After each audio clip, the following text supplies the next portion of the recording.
Linda, are there special plans for snowbirds or other people who might travel quite a bit? Well, you have to understand, if you have original Medicare or a supplement, you can go any place in the country. The only thing you have to ask is, does that doctor accept Medicare? There are some Advantage plans that will allow you to travel across the country as well, but most of the time it's driven by a zip code, and what you need to do when you're traveling outside your specific areas, call that plan, find out if there's anyone in the network that's in the area where you're going, and let them know how long you're going to be out of state, and they'll let you know what you can do. Now, what if I'm a person who travels quite a bit and maybe even goes out of the country or a big trip? What kinds of things do I need to consider? Well, Medicare does not cover any traveling outside the United States. Okay, so you have to keep that in mind. So if you're going on a cruise, for example, you might want to buy trip insurance.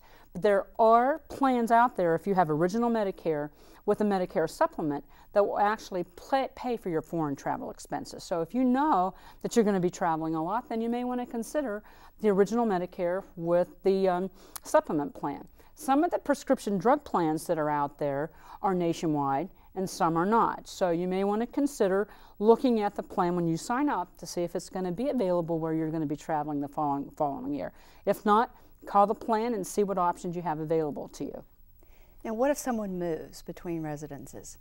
There are certain things that you need to keep in mind, you know, when you move. And the best thing to do, I think, is to call your Shine volunteer and find out, because each of the areas have specific nuances among the Advantage plans in particular.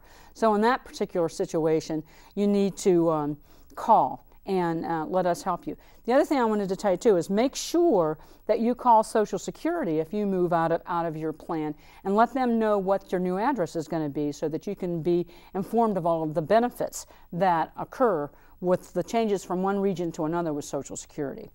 Now, do these restrictions apply to the prescription drug plans as well?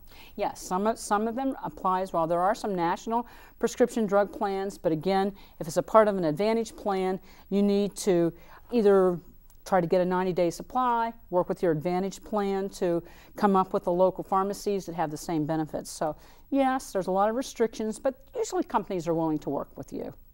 How can someone find out about your plan options? One of the things, and I think this is really a great option for people, is to get on the Medicare website or call Medicare. They've done a tremendous job of putting ratings in for customer service, quality of care, complaint systems. So it's really a good guideline, and it's available to anybody that wants to call or get on their website. Now, how can a Shine volunteer help in trying to sort through all of this? Again, I think with a Shine volunteer, we've got extra resources and tools behind us so that if there's something particular that's happening with you, we can help you with those resources. We also can get on the website and help you with that as well, and give you the information real time to help you get started with what you need to do.